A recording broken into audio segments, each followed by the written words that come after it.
Hello and welcome to Diane's Wide World of Sports, wherever you're watching us all around Australia. Nice to have your company. What am I doing here by the fireplace? Well, we're at Perisher Blue for Wide World of Sports Wild Winter Weekend, and you'll catch all of that action coming your way, of course, on 9 Sports exclusively. But tonight it's motorsport, and it's a double-header. We go drag racing in Queensland at the Willowbank track, then we take you right across the other side of the world. We go to the Indianapolis Motor Speedway for NASCAR's Brickyard 400. 2 fantastic hours of motor racing coming your way, both in drag racing and, of course, NASCAR racing. Now, Willowbank, that's situated around about 40 kilometres the other side of Brisbane, west of Brisbane, up in the hinterland. There's some beautiful country up here, and down in a valley, there's a purpose-built raceway. Willowbank, a purpose-built racetrack, a non-profit setup this. Built 10 years ago, opened in 1985. Terrific, Rob Oberg. A really good setup for drag racing in Australia. Yes, this track is absolutely fantastic. All profits are ploughed back into the installation to improve the facilities, to improve the racing. Other states take notice. It can be done. Big crowd in attendance, almost 30,000. Every time you build a grandstand here or a hill, it gets filled up quick. This has been absolutely brilliant for drag racing in Queensland. Just 6 weeks ago, Kim Petterwood, here at Willowbank, this is what happened to him. Watch this, Kim Petterwood, purple car. Now they've gone across the line and into the back, upside down, at around about 270 kilometres an hour. Skids down, sparks flying. That was 6 weeks ago. This is today. Kim has made a complete comeback in just that 6 weeks. A brand new Pontiac Formula body fitted to this car, now with Pacific Performance sponsorship, and what a way to come back. Went from a Camaro that he crashed to a 95 Pontiac Formula car. Terrific effort in just 6 weeks. Kim Petterwood, you are a good one. Yes, Kim has just run his first 7-second pass in Pro Stock. What a way to come back with a new car. Well, here we are now. Have a look at this. Pommy Steve Reed almost hit the wall there, almost a brush, starts to lose it. Watch him gather it up. Yes, he's been very aggressive with the car. He's attacked the racetrack to see how much power he can get to the ground, and found out he had a bit too much. The queen of the quarter mile, Rochelle Splatt, in a new car, back in business in this country. Just come home from the United States. She's well known there, and of course very well known here. Big crowds turned out to see her in action, and will be one to catch. Charles Stewart has been ferreting around to ask how much it costs to go drag racing. A single pass by a dragster like this may only take 4 or 5 seconds, but in that time the car is a major consumer.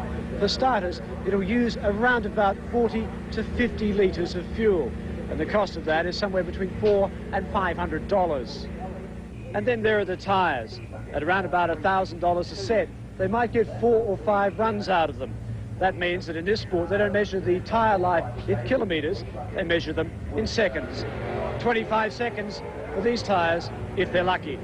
Oh yes, and one other thing too. After every run, the engine has to be completely stripped and rebuilt. New pistons, the lot. The clutch also has to be replaced. So if everything goes right, the cost to the team is probably around about $3,000 for that 5-second run. And if things go wrong, well, the sky's the limit. Yeah, mind-boggling stuff when you think about it, isn't it? All right, let's have a look at some of the highlights out of qualifying on the Saturday here at Willowbank. Plenty of tyres were smoking up, plenty of engines revving up. Gee, we saw some good stuff. Yeah, the pro stockers really put on a great show. There was 14 of them trying to qualify into an 8-car field. They can't all make it. Here's Hans Van Dyke, former Australian champion in the Commodore, Mike Riley in the Camaro. Van Dyke gets away nicely, nice clean run, puts it down all the way smoothly, wins it pretty comfortably with an 8.043. Unfortunately, would you believe, that leaves him just 0.04 of a second short of the field. He hasn't made it, the former Australian champion. Well, we've seen some surprises here already today. I'm sure we're going to see them all over the weekend. Craig Hasted now and Joe Polito, a pair of Fords. The Ford Probe for Shell and Craig Hasted in a Ford Thunderbird. Yeah, look at this. The 2 big red cars streak their way down. Joe Polito, of course, with a time of 7.953. Look at him back on the line. Kim Petterwood, the guy we saw with that monumental crash from 6 weeks ago, he's here against Tony Wedlock. Tony Wedlock, Kim Petterwood. What a performance in 6 weeks to get here. Away they go. Petterwood gets away well. Neck and neck as they come down the strip now. Halfway home, I think it's Petterwood. got there. Yeah, Petto had got there with an 8.11. Tony Wedlock was quicker with a 7.93, but he was too slow getting away from the lights. Back on the line, they're smoking them up. They just keep them coming out. Peter Ridgway, current championship leader. This is a Pontiac Grand Prix. In beside him, Rob Tucker in an Olds Cutlass. Tucker's trying to get in the field. This is his last chance. Here they go again, a pretty good run. Picking him up halfway down, side by side. No, gets the run at the other end of the track, just ran away with it. Peter Ridgway with a 7.853. Gee, it was good halfway down, though.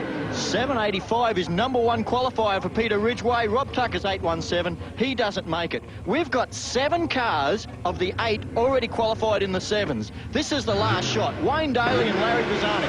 If one of these guys can get into the 7-second zone for the first time in history, an all 7-second field. Here they go. Can they do it? Look at the clocks there. Everybody looks at their clock.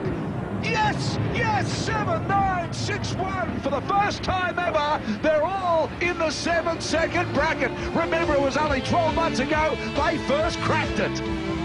That's incredible, Lewis. Just 0.15 of a second between top and bottom qualifier. Look out tomorrow. Oh, they're smoking them up here at Willowbank, and we'll be smoking your lounge room up. Stay with us, Australia.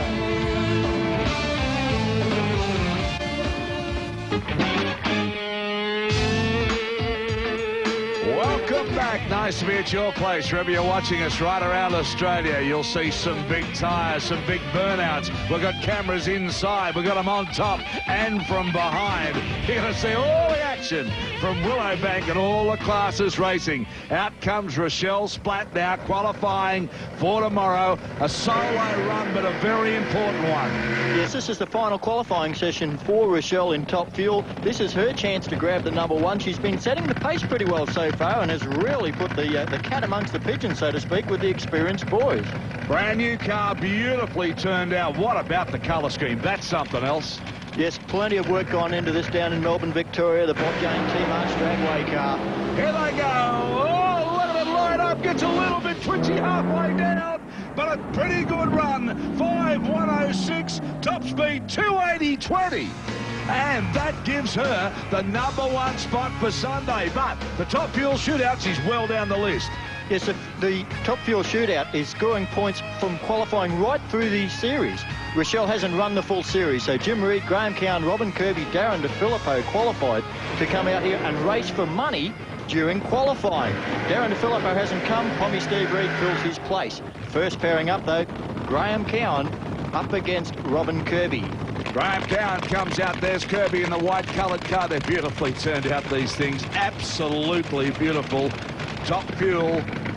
This is what they come to see. 30,000 here at Willowbank. And I tell you what, if we had another 2 grandstands, there'll be another 30,000 here. Look at Graham Cowan, the fastest man in Australia.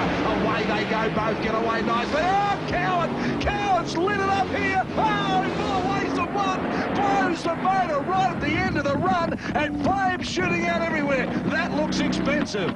It is. He's obviously broken the engine. The conrods come out. We see it leave the line here. Looks beautiful. Look at the difference in the flame between Graham Cowan, Robin Kirby. Graham making a lot more horsepower, the engine running a lot cleaner, and then, bang. That was way before the finish line. He has still run 5.18, 251 kilometres an hour. Drove it all the way, flames and all. Now Jimmy Reed would have seen that. Look at him smoke it up, and have a look at the way the tyres here just distort under pressure. Flames everywhere. Reed's had a look at this. This will inspire him, and this is an interesting car. Pommy Steve Reed in Santo Raposada's car, just imported from the States. They haven't even had time to take the sponsorship off it. Riding with Reed off the top. Oh, look at it line up. Both cars get away. Oh, no. Both have got big problems there. Yes, Pommy Steve Reed blew the tyres off the car. Jim Reed, we ride with him on the replay. Everything looks fine. The flame from the head is high. It's brilliant. It's great. And then suddenly, bang, we see the supercharger belt come off. Almost took the camera off the back of the car.